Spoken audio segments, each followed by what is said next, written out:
My sister smirked and shut the door in my face after I drove 4 hours in a blizzard to see them for Christmas. My mother texted me by accident. What a clown. She actually showed up. They thought I'd just leave, defeated. Instead, I made one phone call and listed their home for sale. This is where the story truly begins, and you won't want to miss what happens. Make sure you're subscribed to see it through to the end. We're always curious. Where in the world are you all watching from today? Let us know in the comments. The windshield wipers were failing. They weren't just smearing the snow, they were losing the fight, accumulating tiny burdens of ice with every pass until they stuttered, groaned, and skipped across the glass. I had been gripping the wheel with white-knuckled intensity for just over 4 hours, my shoulders aching with a tension that matched the whining of the wind outside. This was, by any rational measure, a stupid drive to make. The weather advisory had upgraded from a watch to a warning just as I was merging onto the interstate, but I'd already promised myself I was going to make it. I was 46, a partner at a successful architecture firm, and I had just closed out the most grueling 6 months of my career, finalizing a complex community center project that had nearly broken me. I was exhausted down to my bones. The last few months, my family, my mother, Georgia, and my sister, Diana, had been distant. Our calls were short, their answers clipped. They seemed wrapped up in Diana's new life, her new fiancé, and my attempts to connect were met with polite, airy dismissals. This drive, this surprise, was my grand gesture.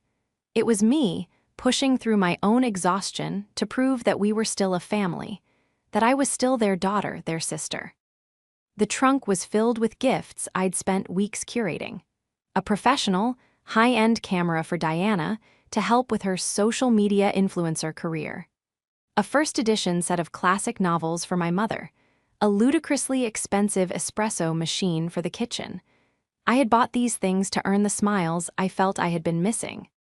When I finally turned onto Oakwood Drive, the storm was at its peak. The road was a suggestion, not a reality. But the house, my house, was lit up like a beacon. Every window glowed with warm, golden light. Wreaths hung on every window, the ones I had paid a decorator to put up last week. As I pulled into the driveway, I saw 3 cars I didn't recognize. A sleek, black luxury sedan and 2 other SUVs. So much for them being alone. I cut the engine. For a moment, the silence was absolute, a thick blanket of falling snow. I was shivering, not just from the cold, but from a sudden, sharp spike of anxiety. This felt off. Grabbing the largest box of gifts, I trudged through the knee-high snow on the walkway, the one I'd paid a service to keep clear. They'd apparently missed the memo. I rang the bell, my heart doing a strange, hopeful flip-flop. I could hear laughter from inside. A deep, male laugh and my sister's high-pitched giggle. The door opened, not all the way, but just a crack. My sister, Diana, stood in the gap. She was wearing a new, silky red dress. Her hair and makeup were perfect. She looked beautiful. "Catherine," she said, her voice was flat. "Diana, Merry Christmas."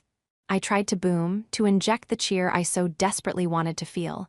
"I know, I'm a day early, but I drove through. Well, you see it. I wanted to surprise you." She didn't smile.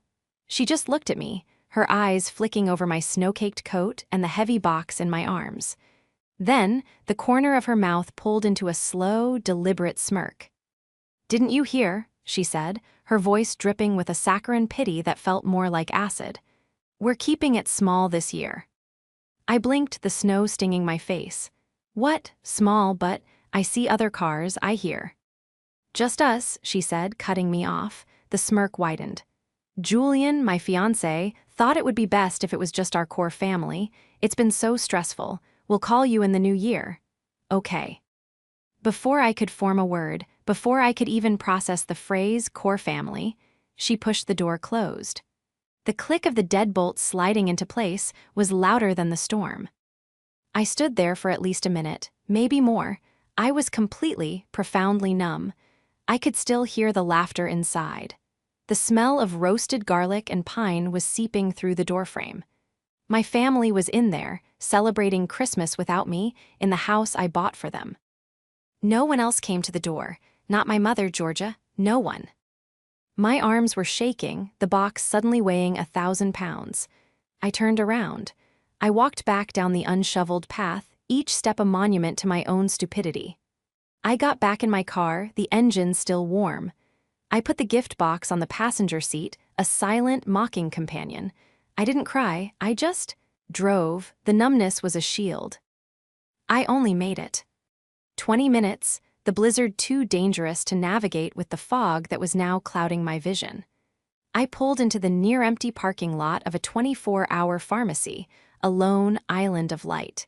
I needed to check the weather app to see if I could even find a hotel. My hands were trembling so badly I could barely unlock my phone. That's when it lit up, a new text message from Mom. My heart leaped, an apology. She'd found out, she was horrified. I opened it.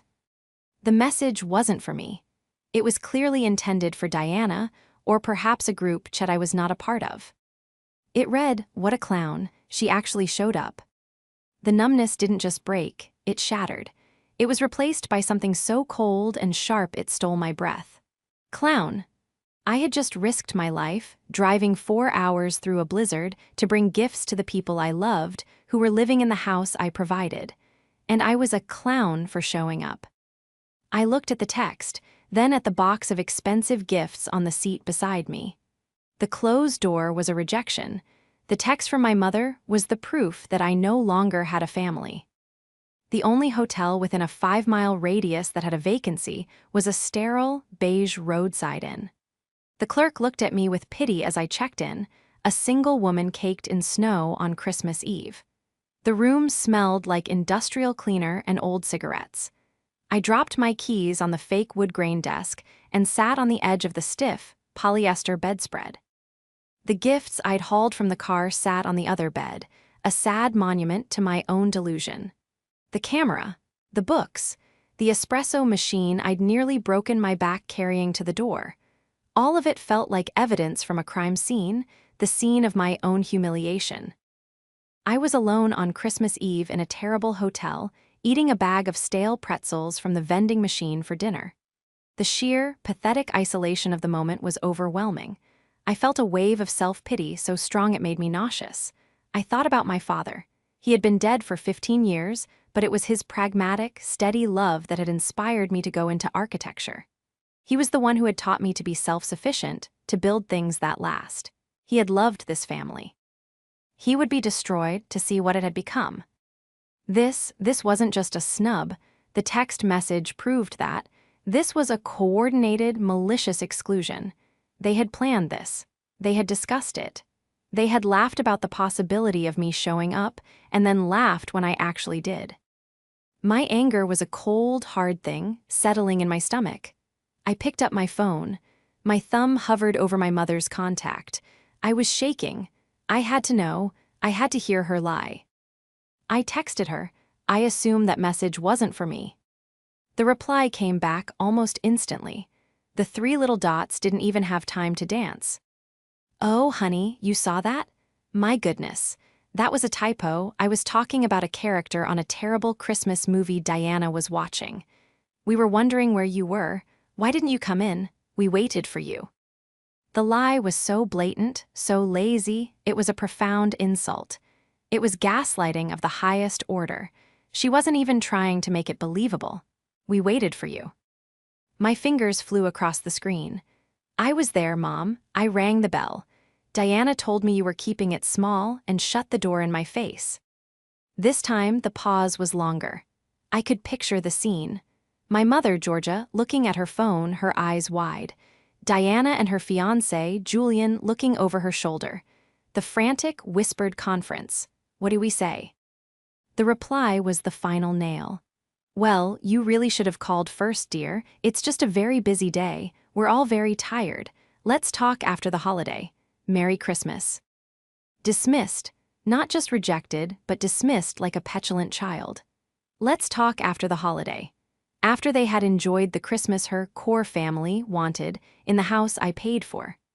After they had opened the other gifts under the tree, probably some of which were also purchased with the generous allowance I wired to my mother's account every month. I stared at the text. Busy, tired. The words echoed in my head. And then a new thought, sharp and clear, cut through the anger.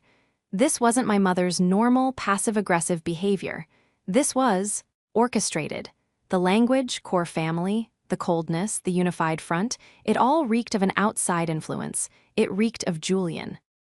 My sister, Diana, had been different ever since she'd met him. She was 38, a part-time influencer whose real career was living off my generosity. She had always been flighty, but now she was cold, calculating. She'd started using words like leveraging assets and passive income streams. And my mother, Georgia, 67 and retired, hung on his every word.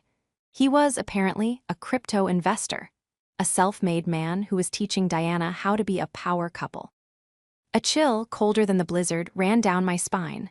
I suddenly remembered a conversation from a month ago. Diana had called, asking about the house. "I was just wondering, Catherine," she'd asked, in that new, artificial voice, "is the house like in a trust or something? Julian says we should all be protecting our assets." Our assets? I turned off my phone. I didn't want to see any more of their pathetic, insulting lies. I picked up my laptop and opened the browser. My mind, the architect's mind, the one that saw structures and foundations and load-bearing walls, was suddenly crystal clear. They had been probing for weaknesses. They had been assessing my assets. They had decided, as a core family, that I was the one variable they needed to remove from the equation. I pulled up the county assessor's website. I typed in the address for the Oakwood house, and there it was, in black and white. Owner, Catherine L. Stone. A cold, thin smile touched my lips. They were in my house, celebrating their small Christmas, laughing about the clown who had shown up in a snowstorm. But they had forgotten one crucial thing. They had forgotten who owned the foundation. The beige hotel room was a time machine. As I stared at the screen, the years began to rewind, and the sheer, staggering weight of my own sacrifices settled on me. This wasn't just about a house. This was about 15 years of my life. My father died of a sudden heart attack when I was 31. Diana was just 23, still in her post-college, finding myself phase. My mother, Georgia, had never worked a day in her life and completely fell apart. We weren't just grieving, we were destitute. My father, a wonderful man but a terrible planner, was mortgaged to the hilt. The bank was going to foreclose on the house. I was just a junior architect at the time, barely making my own rent. But I was the one who had to be the adult. I sat at that same kitchen table, the one they were probably gathered around right now, laughing, and I made a decision. I wouldn't let my father's home be taken. I drained my own meager savings. I cashed out the small 401k I had just started. I took out a massive, terrifying business loan against my own future, using the fledgling firm I was trying to build as collateral. I bought the house from the bank. I, Catherine Stone, became the sole owner. And the sacrifices didn't stop there. For the next decade, every penny I made went into that house. The new roof, the updated kitchen, the landscaping. I paid the mortgage. I paid the utilities. I paid the property taxes. I paid for Diana's master's degree, the one she never used. I paid for my mother's car, her health insurance, and the monthly allowance she used for groceries and incidentals. My 30s, the decade for building a life, were spent building theirs. The relationships I tried to have fizzled, always coming second to a family emergency. A burst pipe. Diana's credit card debt, George's nervous exhaustion. I skipped vacations. I wore my coats for 5 winters. I drove a 10-year-old car. Also, they could live in comfort so they could have the stability my father's death had threatened to take away. I didn't just give them a home, I gave them my entire youth. And I had been happy to do it, or so I'd told myself. I loved them. It was my duty. Then 3 months ago, Julian arrived. I had only met him once. I'd driven down for George's 67th birthday. He was already there, holding court in my living room, a glass of my expensive scotch in his hand. He was 41, handsome in a way that felt like it had been assembled from a kit. His suit was too shiny, his watch too large, his cologne too strong. Catherine, the architect, the family benefactor. he'd boomed, shaking my hand with a salesman's aggressive grip. His profession, as Diana proudly announced, was crypto investor and wealth manager. He was disrupting traditional finance. When I, a person who deals in concrete numbers and physical structures, asked for specifics, he'd waved a dismissive hand. "Oh, it's all on the blockchain, Catherine. Very complex. It's about vision, not just numbers, not for everyone." His eyes had scanned the room, not with appreciation, but with appraisal. "Incredible bones in this place," he said, tapping a wall. "You have a real eye, but you're terribly underleveraged. You're just sitting on dead equity." At the time, I'd brushed it off as arrogant bluster. Now, his words were chilling. He had spent the entire dinner probing. "So, is this all in a trust, Catherine? Or just in your name? With your kind of assets, you really need to protect yourself." He had said it with a concerned smile, as if he were on my side. I saw how Diana hung on his every word. My flighty, insecure sister was suddenly walking with a new, brittle confidence, and my mother, my practical, cautious mother, was utterly enchanted. "Julian's portfolio is just incredible," she'd gushed to me in the kitchen. "He's taking such good care of Diana. He's teaching her how to be a strong, independent woman." He wasn't teaching her to be independent, he was teaching her to be a predator. He had identified me, Catherine, as the obstacle. I wasn't the benefactor, I was the gatekeeper, the dragons sitting on their treasure. His plan was obvious now: isolate me, paint me as the unfeeling, distant, work-obsessed sister. The clown, convince my weak-willed mother and my gullible sister that I was the enemy, that the assets I had bled for were, by some twisted logic, theirs to leverage. Shutting me out of Christmas wasn't just a petty snub, it was the first move in a siege. They were testing the defenses. They were trying to see if I would just go away. I looked at the text from my mother again. What a clown, she actually showed up. My hand wasn't shaking anymore. It was perfectly still. They had made a critical, fatal miscalculation. They thought I was an emotional, sentimental fool they could manipulate. They had forgotten that I am an architect. I don't just build things. I understand, better than anyone, precisely what it takes to tear them down. It was 7:00 a.m. on Christmas morning. The blizzard had passed, leaving behind a world that was bright, silent, and painfully beautiful. The sun gleaming on the fresh snow outside my hotel window was sharp and unforgiving. The anger and grief from the night before had cooled, hardening into a dense, heavy resolve. The clown was done. The architect was in charge. They wanted a small Christmas. They wanted a core family. Fine, I would give it to them. My first call wasn't to them. It was to Sarah Jenkins, the most aggressive and successful high-end realtor in the city. I'd worked with her on half a dozen development projects.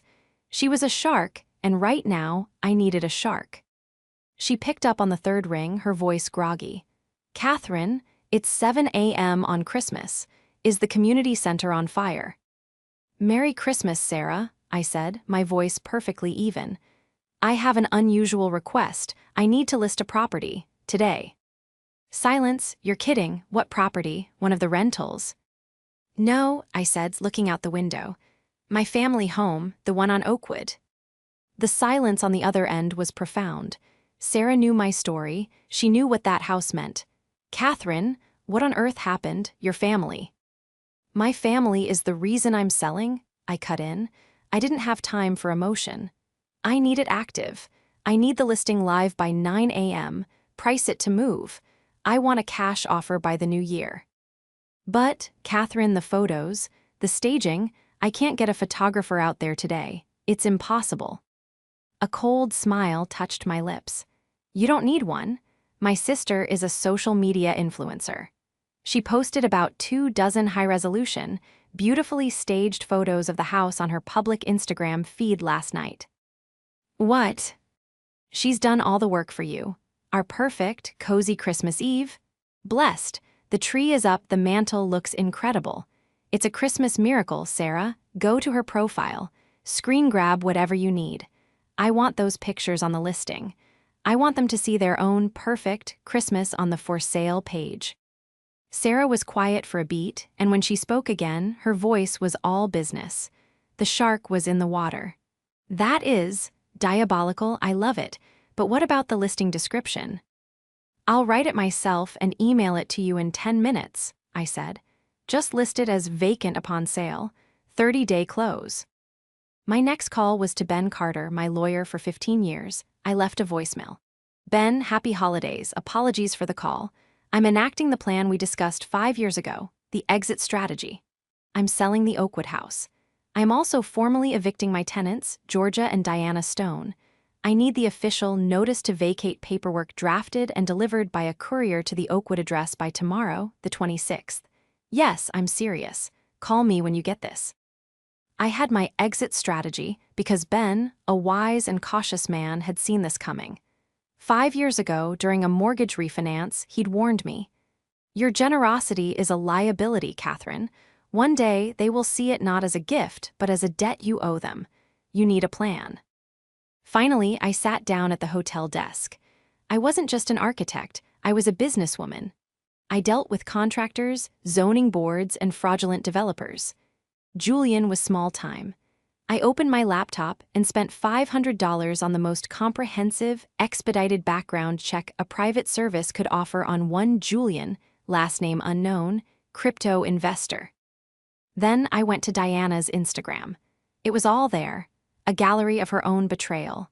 Photos of her, Georgia, and Julian clinking champagne glasses. Photos of them opening gifts, early gifts under the tree. A video of Julian giving a toast.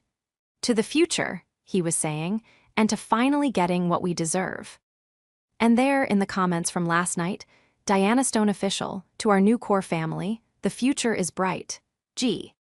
Ayrja Stone, 67. So blessed to have a real man in the house. A real man, not a clown, got it. At 8:45 a.m., Sarah called back. The listing is live, Catherine. The photos are shockingly good. It's already been pushed to the MLS. My phone is going to explode.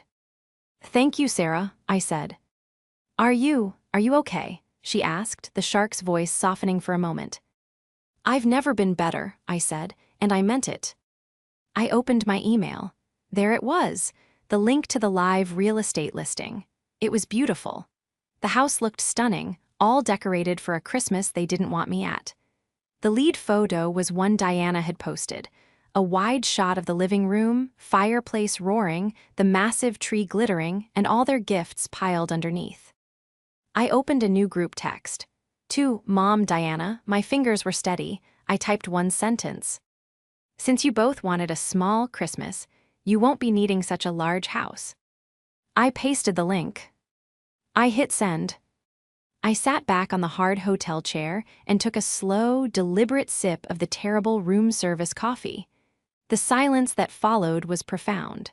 For exactly 90 seconds, the world held its breath. Then my phone detonated. It wasn't a text, it was a call. From Diana. I watched it ring, the screen vibrating angrily on the desk. It rang and rang and rang until it finally went to voicemail. Immediately, a text from her. What is this? Call Emmy. This is a joke. CATHERINE. What did you do?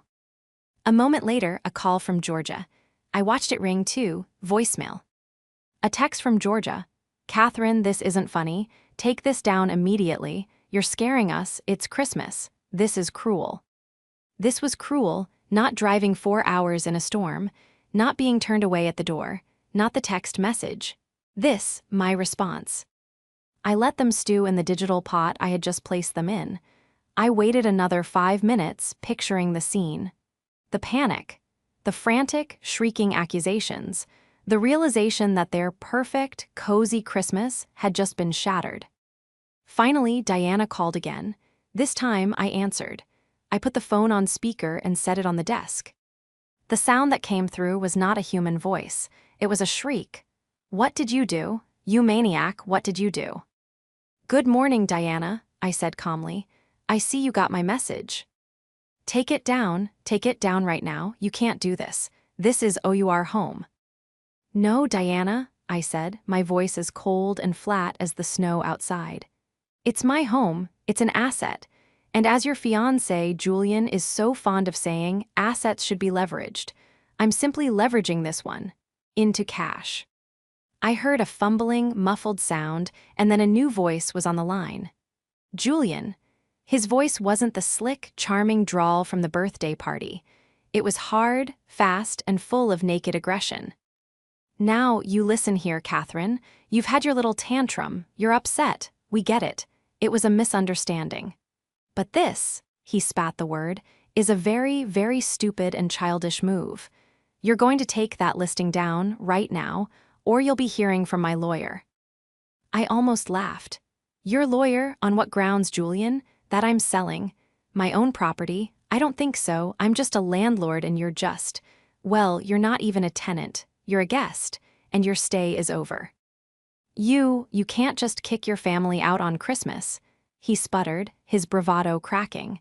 This is where your mother lives. My mother is a tenant at will in my property, a property she has not paid to live in for 15 years. But don't worry, I'm not a monster. I'm following the law. The official notice to vacate will be delivered by a process server tomorrow. You all have 30 days. I think that's very generous. I heard a wail, my mother. She must have grabbed the phone. Catherine, baby, please, stop this. We're sorry. We're so sorry. It was a mistake. Diana didn't mean it. That text. That was Julian. He was making a bad joke. The lie was so desperate, so pathetic. A joke, Mom. He took your phone and typed that, and you just let him. He thought it would be better. Diana's been so stressed. He thought a big family gathering would be too much for her. Please, baby, just take it down. We can talk about this. Just come home. We'll have Christmas. We'll wait for you. We'll wait for you. The same hollow words from last night. No, Mom, I said, and my voice was final. We had our chance to talk. It was on the doorstep last night in the snow. That was the last chance. Catherine, please. The listing stays up, I said, my voice like steel. In fact, Sarah, my realtor, has already scheduled the first showing. It's for the 27th. I would appreciate it if you'd all clean up the wrapping paper and make the beds. We want the house to show well. Goodbye. I hung up. I disconnected the phone, not just ending the call, but silencing my end. I watched as the texts poured in, one after another. You. Ari, a monster. I'm telling everyone what you did. Aunt Claire, Uncle David, everyone. You're dead to me. You are breaking your mother's heart. You will regret this. Julian says we have rights. Rights? The entitlement was so deep, so profound. They had actually convinced themselves they had a claim to my life's work. I turned the phone over, face down on the desk. The power dynamic had not just shifted, it had been inverted. The clown had just taken over the circus. I ordered another pot of coffee. The adrenaline was singing in my veins. I was finally, after 15 years, wide awake. The rest of Christmas Day was a blizzard of digital desperation from them, and a quiet, methodical series of chess moves from me. While they were busy blowing up my phone with threats and pleas, I was busy building my case. The texts from Diana and Georgia were pure, unfiltered panic. Diana is having an anxiety attack. You did this. How can you be so heartless, after all we've done for you? Julian is looking into your finances. He says you're clearly unstable and having a breakdown. He says we can get power of attorney. That last one, that was the real threat. That's what this had all been about. It wasn't just about the house, it was about everything. My firm, my investments, my portfolio. Julian wasn't just a parasite, he was a predator, and he was trying to have me declared incompetent so he could get his hands on the entire empire. But I wasn't just sitting and waiting. The expedited background check on Julian hit my inbox at 4:00 p.m. I opened the PDF and the blood ran cold from my face.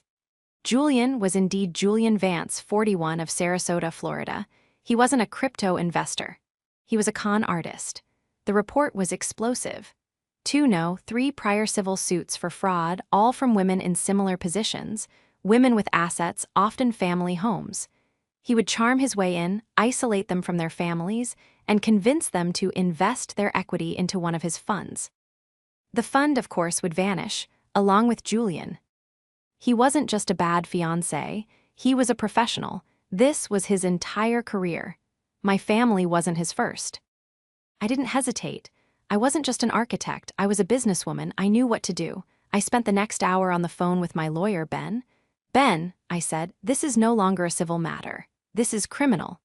I forwarded him the entire report.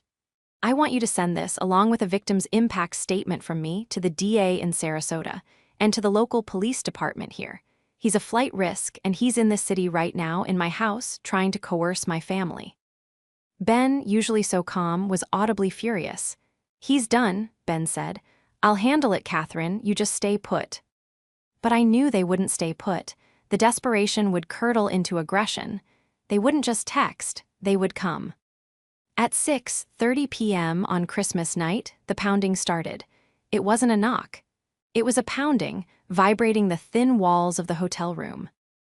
I looked through the peephole. There they were. Georgia, pale and weeping, Diana, her face a mask of furious red blotches, and Julian standing behind them, his arm on Diana's shoulder, whispering in her ear. I opened the door. You need to leave, I said, blocking the doorway. You can't do this to us, Diana shrieked, trying to push past me. I held my ground. Catherine, stop this madness, Georgia pleaded. You're tearing this family apart. This family was torn apart, I said, my voice low, when you decided I wasn't part of it. It was Julian who stepped forward, his charm gone, his face a mask of cold condescension.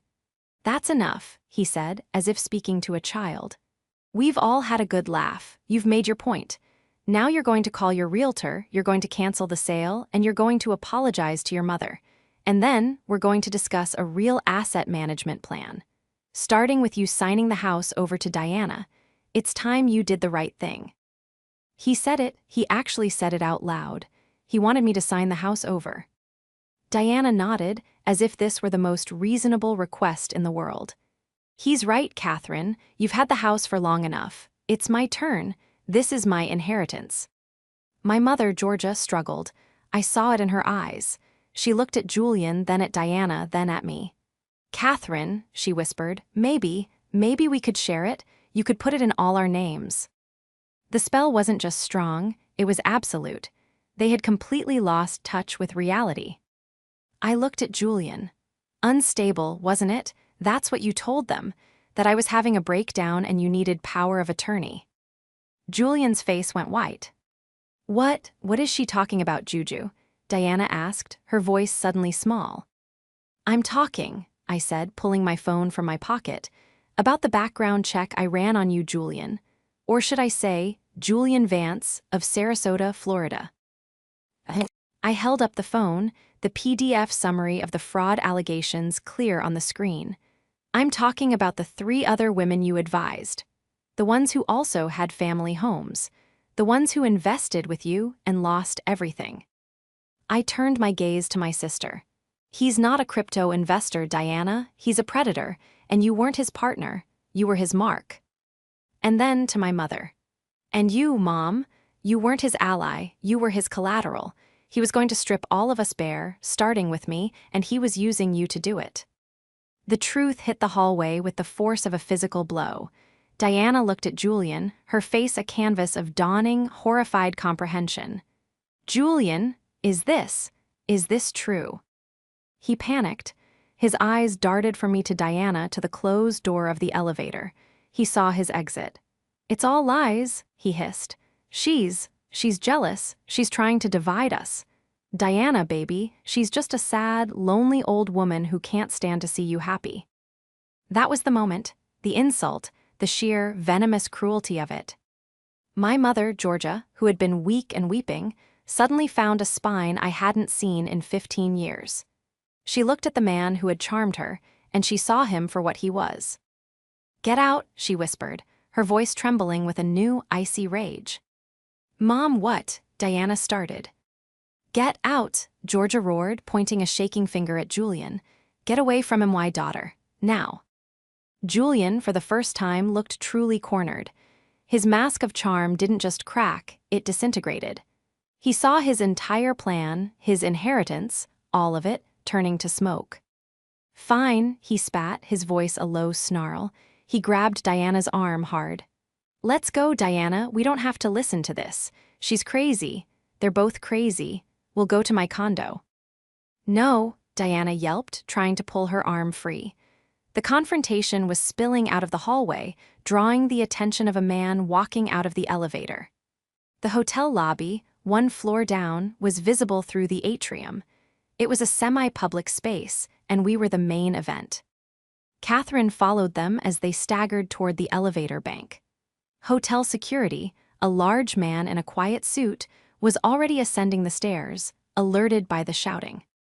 She's not crazy, Julian, I said, my voice not loud but sharp and clear, cutting through the entire atrium.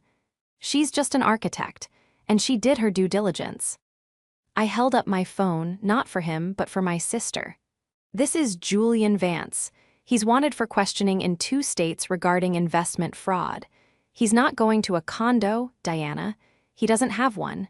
He's been living off you in my house. Julian lunged, not for me but for the phone. Give me that. The hotel security guard was faster. Sir, he said, placing a massive hand on Julian's chest. You need to leave, now.